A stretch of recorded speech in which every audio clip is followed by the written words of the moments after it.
as I started interviewing all of the families, everyone talked about how when they make these recipes, it really brings back this Oh. lost loved one. The Mm-hmm. smells connect to it, the taste, you see this thing that you grew up with, and then it really brings back the memory of a person so much more strongly than like maybe just talking about somebody.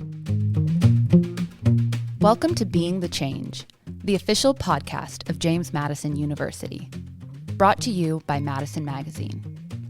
Each episode brings you stories of how members of the JMU community combine intellect with action to live lives of purpose and meaning. That's being the change.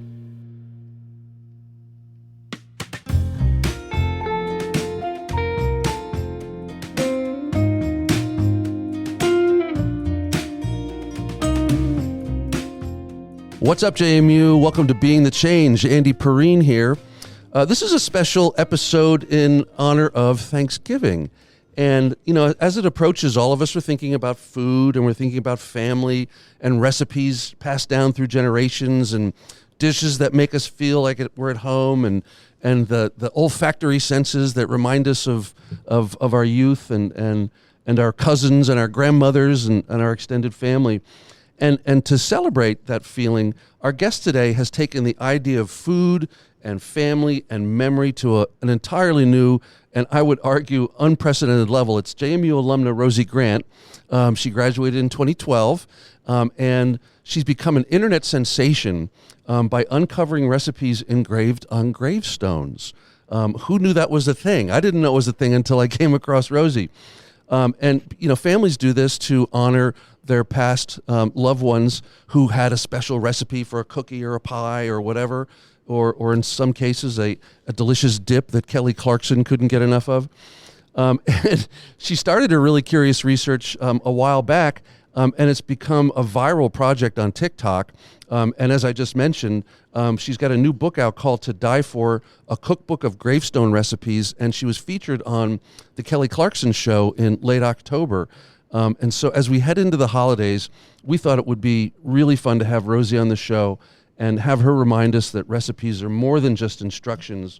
They're really acts of love, they're acts of connection, they're acts of legacy, and they're also oftentimes quite delicious. So, Rosie Grant, welcome to the show. Hey, thanks so much for having me. So, for our listeners who haven't heard of your work, now, to be totally honest, the English department here at JMU did a story about Rosie a couple of years ago. I totally missed it and just caught it recently after her appearance on Kelly Clarkson. But for those of folks who don't know what you've done, tell us about your work and how it all began. Yeah, shout out to JMU English. Love them forever. Yeah. I was in library science school. So yes, I was JMU undergrad. I was double major in English and SMAD. Mm-hmm. And I eventually went on to the University of Maryland to get my MLIS, my library science degree. And it was then I was interning at a cemetery. So I'm from the Alexandria area, just outside of DC. And I think our listeners should know that you were interning. You weren't interred. Not interred, yes, a very good distinction. I read your introduction, so. It's so true, yeah. Sometimes, you know, that slip of the letters. Right. I was interning, not interred, but maybe one day at Congressional, which is just this really beautiful cemetery in Washington, D.C., and I was getting to do some really cool work around archives and sort of digital storytelling. I personally loved digital media. This was something I'd learned in SMAT in general. And so I started a TikTok account about what's it like to intern at a cemetery. Right. And then from there, I featured different gravestones. And from there, I learned about my very first gravestone recipe, which, like you said, it is literally a recipe inscribed on someone's tombstone. And what was the recipe, the first one you found? The very first one I tried and found was the grave of Naomi Odessa Miller Dawson. She is a woman buried in Brooklyn, New York, and she has this beautiful spritz cookie recipe. It looks like an open cookbook when you walk up to her grave. So yeah, I tried it. I put the process on TikTok, and my universe changed virtually overnight. I had so many comments from people, and that really started everything for me. And one of the things I think listeners will be fascinated to know is that you don't just go take a picture of the tombstone and abscond with it. You actually connect with the family. You cook the recipe, and often you share it with them. What's that like to connect with folks? I mean, they must love the attention. Yeah, I mean, that's been definitely the biggest lift of the project, but easily the most rewarding part. Hmm. So, Naomi's family was the first one who, Naomi was so instrumental for me for everything. She was, yeah, the first recipe I learned about. And I just thought, what a cool idea. And she was the first person I visited. So, since, DC to New York, not too far away, and I have family in New York. And so, my mom and I visited Naomi, and I brought the recipe there. And then about a year or so later, I got connected to her son, Richard, and granddaughter, Naila. And the two of them were kind enough to meet me at her grave. And then we went and cooked it together. And Oh, Richard had all of these stories of his mother and like waiting for the cookies to come out of the oven and just really funny tidbits of her life. And it really struck me of like, oh, the recipe is just the like surface layer one. Like there's so many more stories behind each person. it's almost like a code that was able to unlock his memory. That's cool. Yeah, What yeah. did it bring it to life for him? I mean, was he moved by the process? Yeah, and his family still cooks it and, Mm-hmm. tells the story about her. Naomi's great grandson is now the family baker, which I love. So they still make the cookies every year. And yeah, I think like the way he talked about this process really for me goes to show how, and I should say not only them, but as I started interviewing all of the families, everyone talked about how when they make these recipes, it really brings back this Oh. lost loved one. The Mm-hmm. smells connect to it, the taste, you see this thing that you grew up with, and then it really brings back the memory of a person so much more strongly than like maybe just talking about somebody. Well, I think science shows that the olfactory nerve, our ability to smell, has the strongest mnemonic trigger. So when that kitchen starts to smell like that recipe, huzzah, they're there, right? Yeah, it's exactly that. I like always think of the Ratatouille, Sure. like if people have seen that Disney Yeah, right, movie at the right. very end, and the villain's eating the Ratatouille dish, and he's suddenly a little kid in his mother's kitchen, Yeah. and there's just something so transformative, and it really like takes you back into the past with that smell. It does. It does.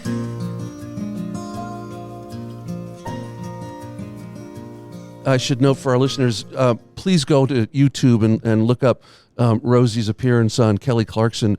When she bites into the Spritz cookie that Rosie's talking about, her eyes roll back in her head.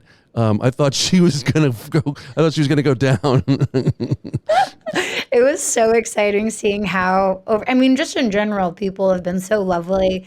Sharing the recipes. I mean, these are precious personal family recipes. Right. So it was so kind of the families to not only share it onto a gravestone, but then, yeah, share it to a larger audience too.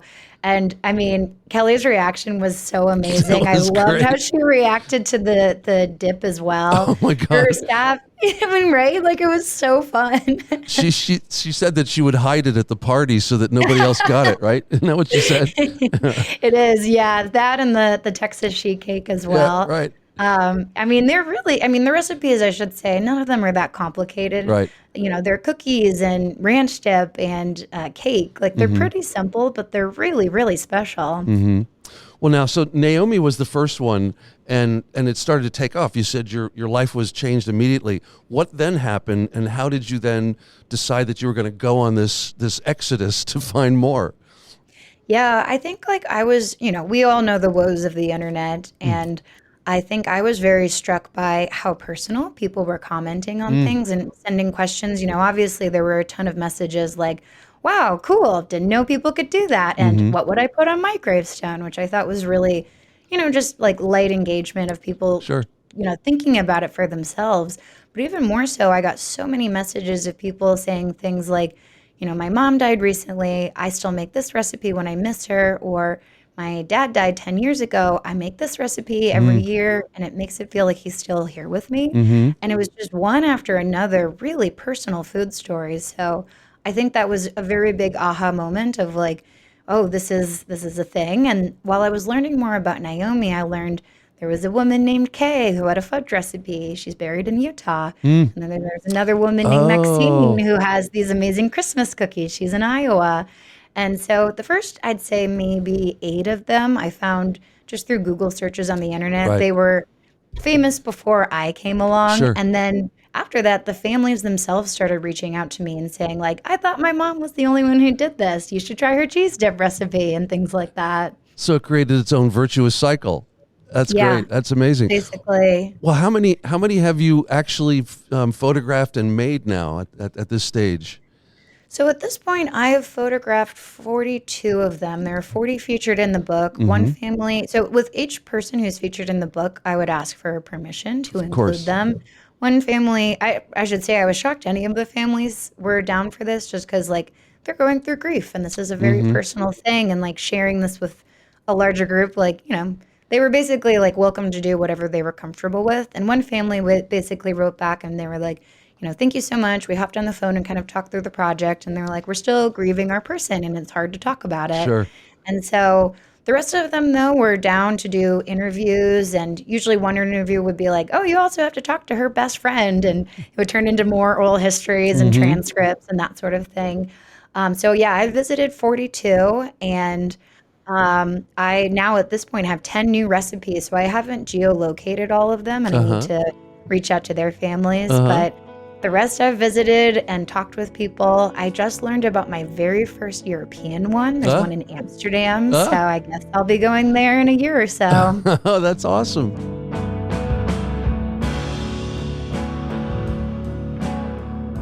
For folks who want to find the book, it's got 40 recipes in it, and it's called To Die For, a cookbook of Gravestone Recipes.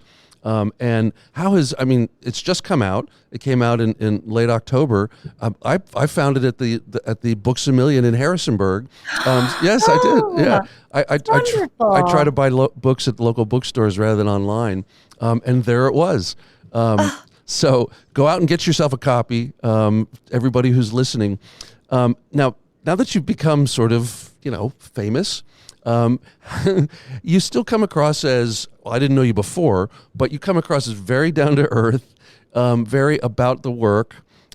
Is it a challenge getting to be viral on TikTok and going on Kelly Clarkson to still maintain your focus as this is about food and people and love? Yeah, for sure. I think I'm at the perfect level of notoriety where no one knows who I am. Right. They heard about the project, and I can't tell you the number of dinner parties I go to where people go, oh, you like cemeteries? Oh my gosh, you should follow this girl on TikTok. She does this gravestone recipe thing. It's so wacky. That's me. And I'm like, yeah, I'm like, that's literally me. And some of the families who actually, like one of my favorite interviews was a woman who, she's a food writer in Minneapolis, and she wrote about her mother's gravestone recipe. And so I reached out to her and I was like, hey, could I include your mom in the project? I have this cookbook I'm starting. And she wrote back to me and was like, are you sure you're the right person to be doing this? And I was like, gosh, I don't know. Like, you know, I was an English major in creative writing. I took food writing classes. I've been researching gravestone recipes for years now. And so I had this whole thing and she was like, well, let's hop on the phone.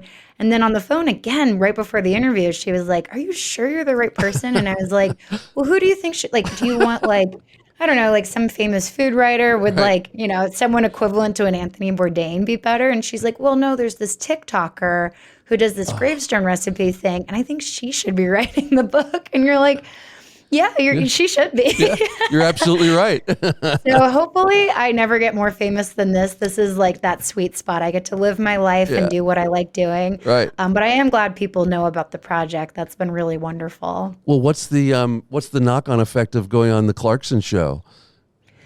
I mean, currently right now, my goal, my audience number one was the families themselves, just because this was such a big ask and a gift on their end. And so we've honestly just been sharing clips and photos of it. We got a bunch of Kelly Clarkson show mugs, so everyone's starting to get that. And then it's honestly, so the trade-off with the families is, you know, in change and in exchange for them allowing me to include their recipes, they all get as many copies of the book as they want. Sweet. Yeah. Which has been wonderful. Yeah. So I have ordered now at this point about 400 copies. And, you know, they've all been shipped out to all over the world where everyone lives. And after the Kelly Clarkson show, I got another order of 150 books from family members. And she also, Kelly Clarkson gave one to every member of the audience in the show. She did. Right. It was really cool. Yeah.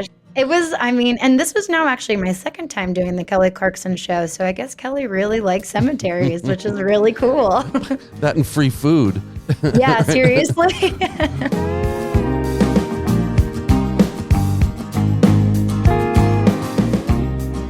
Now that you mentioned cemeteries again, one of the things that I found interesting is that your folks were ghost tour storytellers.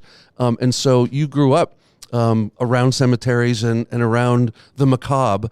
So this is kind of a natural environment for you. It's not weird or eerie. Yeah, no, I always loved cemeteries. So I, grew up in Alexandria, Virginia, and yes, my parents were both ghost tour guides there. Mm-hmm. And so we always loved going to cemeteries. My dad loves history. He went to William and Mary, was a history major. And so we grew up going up and down the East Coast, going to many a different cemetery and ghost tour. And so I have to say, as much as I love cemeteries, I do very little about the background behind the scenes of how do they work. And so it wasn't until the internship that I got a little bit more of an understanding of how does a cemetery work? What is the death industry? Even in Harrisonburg, I have to say there's that beautiful cemetery Sure. in the downtown area. Yeah. And I remember going to that in college. I lived right next to it and Yeah. would look out on it. So we have so many good inspirational cemeteries in the area. Well, and back before the system of public parks was around, cemeteries were like the only green space, and people used to actually picnic in cemeteries. I mean, it seems like it's kind of separate now from the living world, but it used to be very integrated. Yeah, that was a really interesting thing to learn. I mean, this whole, in addition to the actual gravestone themselves, has been the history of the American cemetery. And yeah, exactly like you said, during the Victorian times, people would picnic in them. And if anything, the rural cemeteries that we might be familiar with, Mount Auburn, Greenwood Cemetery in Brooklyn, they were created for people to go out and spend the day there. And they would picnic and just spend all day at the cemetery. And we've kind of gone away from that. And I feel like some cemeteries are slowly starting to bring back more event space, have community events, and just really welcome people into their cemetery space. Well, it sounds like this project and beginning with your internship has really connected you to the broader cultural conversation about grief, tradition, and celebration. How do you feel about, now that you're on the other side of the book and you've got this level of notoriety, how do you feel like it's dialed you into how you feel about your family and traditions and celebration? Yeah, I think that's been a really helpful process. I was not familiar with something called the death positive movement, which is, yes, this idea of people in society are actually healthier if we have these conversations. And they are generally pretty taboo. It's a little Sure. scary to talk to your own folks or your loved ones being like, how do you want to be remembered? Right. And so that's why I've loved Gravestone Recipes, because I think for me, it made these hard topics a lot easier. My parents don't want to talk about, where they're going to be buried someday. We're still getting them comfortable, even though, yeah, they're ghost tour guides. You'd think they would be fully pre-planned and everything. Into the occult. Into that, yeah, you would think so. But I think, they still love the history side and whatnot. But my dad loves music. And so we focus on what are the things in life that you enjoy that can be carried on in a way to celebrate you. So, if we played Bruce Springsteen at his funeral or, my mom loves trees and so she loves green spaces. So maybe more of a green style for her. And even as I talk to different family members of the people featured in the book, there's this one woman buried in Nova Scotia and her daughter says oh, whenever I see a white feather, that's the sign from my mom. And we all have these things that remind us of our person. And so I found it a lot, just inspiring and made these, for me, much harder conversations a little bit more enjoyable, I guess. Well, if you don't mind, I'd love to read the dedication to your book because it's quite expressive of what you just described. And this is the dedication to Die For.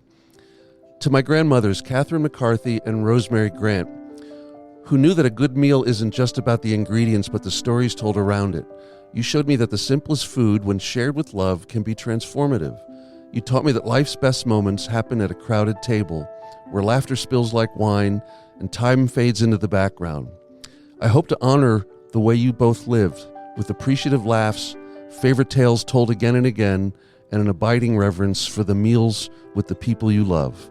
Love and miss you both. That's so lovely. Oh, thank you. Thank you for reading that. Yeah, my grandmothers were the best.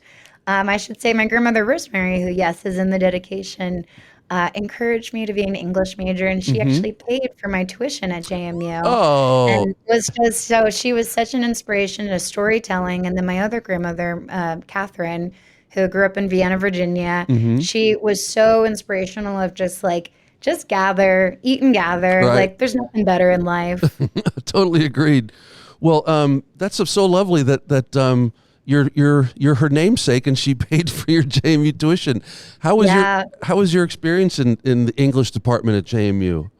It was like only I can describe as magical. It was truly a magical. And this book, I would say, was very much born out of things that I learned in JMU English, SMAT as well. So I took so many amazing classes. And if you read the acknowledgments at the end, I have a few of my professors who I've stayed in touch with. Yeah, all the way at the end. Erica Kavanaugh and Julie Sorgeway and then Sean White, like the three of them, incredible. I was so lucky to get to work. And I should say all of my faculty were amazing. And I did creative writing as a minor and I did food writing with Professor Kavanaugh. And it was just so, like, I remember in her class back in college where she was like, food is everything. And I was like, well, food's not everything, is it? And like, no, this book is food is everything. Food and death can go together. And like, I would check in with them over the years. They were so Julie helped write my grad school letters and, get into my program. So I am where I am really thanks to JMU. I'm so grateful. That's amazing. We talk a lot about the proverbial light bulb going on when students are here. It sounds like you had that experience. I feel like I had that experience like in every class I took. If I could just be an English major for the rest of my life, I would be so happy. Well, and I think there's something about English majors and library science folks that to me have a level of curiosity that might not be found in other callings. So it is a testament to your curiosity that you chased this idea down and brought it to this level of fruition. Yeah, it's so true. And I just feel like, at the end of the day, we all live stories. That's a way to bring people together. And I think like in all ways of life, no matter what I've been involved with, that's just been a driving factor of like, who are the people behind this? Like, why are they doing these things? And then you just get to have fun and build from there.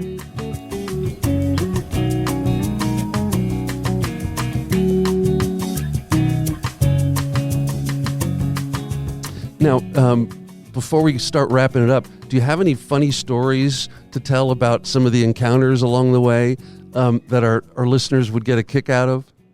Golly, there's so many. So, I spent 2 to 3 years traveling around. Most of the recipes are based in North America. So I live in California, but I went up to Nome, Alaska, which took 3 flights to get to. Nome is pretty much as far northeast in the U.S. as you can possibly get. Yeah. You have to take a little hopper plane to get there from Anchorage. And yeah, it was the most wild. Like I got off on this plane. There's 2 planes a day, one that goes in and one goes out. And that's how you get to Nome. And Nome is where the Iditarod ends, which people are familiar with, Bato and the dog sled race. And the family picked me up because there's no car rentals. There's one hotel. There is a grocery store. And I went grocery shopping with the family where water costs $40. Oh, geez. And because everything has to be shipped in. So the no-bake cookies of the woman who's buried there named Bonnie, she literally had to use whatever she could find. And that's where the recipe came from, of things that were shelf-stable, accessible, and known. Wow. Her kids loved it. It would feed them all. They would usually eat them before they were done cooling from the oven. Right. And it was just this incredible, 4 days of just spending a day, every single day with the family. We would go to the cemetery. I would get to cook with her great-granddaughter who made the cookies for the first time with Julie, who was this woman's daughter. And it was just like one crazy experience after another. There were what are they called? Musk ox. They would come into town. And I think pretty much the whole time the family was like, this idiot Californian gal, TikToker, is going to get herself killed because like there's so many ways that people, just random tourists, die in Nome. And so I think were just hovering around me the whole time being like, don't do anything. And I was like, I'm just going to go to the cemetery. And they're like, you can die anyway. Well, but it was really fun. that's amazing, and it shows the other layers that these stories can peel back. I mean, having to make a certain kind of baked good because of the ingredients unavailable at that geographical location. That's fun. Yeah. Well, this book, To Die For, a cookbook of Gravestone Recipes, is packed with stories like the one that Rosie just told. And if you want to find Rosie on Instagram and TikTok, and definitely follow her, look for Ghostly Archive, and you'll find her. And her book is in the bookstores and on Amazon. Make a great Christmas gift if you're interested. Any last thoughts before we head out? What are you going to be making for Thanksgiving? Well, for Thanksgiving this year, I do have a request for a Gravestone recipe, which is a woman's carrot cake. And this was requested last year for Thanksgiving. It takes hours to make because you have to puree the carrots like on the stovetop. But my cousins are obsessed with it. We have a bunch of cousins got married this year, so our giant family traditions are about to get even bigger. So I think I'm going to make that for this year. Oh, that's so much fun. Well, thank you for joining us all the way from Los Angeles. And we just absolutely love your story, Rosie. We really love that you've been on the podcast. Thank you for joining us. Thank you so much for having me. What an honor. Oh, this has been fun. And remember, listeners, if you have an idea for another episode of Being the Change, you can reach us at beingthechange@jmu.edu. Until next time, go Dukes. Go Dukes, yes. Thanks for listening. Subscribe to hear more stories about how members of the JMU community are being the change. Dive deeper and explore countless other stories at jmu.edu/Madison Magazine. Go Dukes! The Being the Change podcast was conceived by Jim Heffernan, editor of Madison Magazine, and me, Andy Perrine, head of JMU Marketing. Thanks to Jenna Polk and her team at the Rose Library Studios, where the show is recorded by Cody Troyer, Steve Adderton, and Olive Santos, all of the crazy talented JMU photo video team, who then produced the final episodes at the Ice House in downtown Harrisonburg. Original music by 2019 alumnus Neil Perrine. You can find the Being the Change podcast on all the popular platforms where we hope you'll like, share, and subscribe.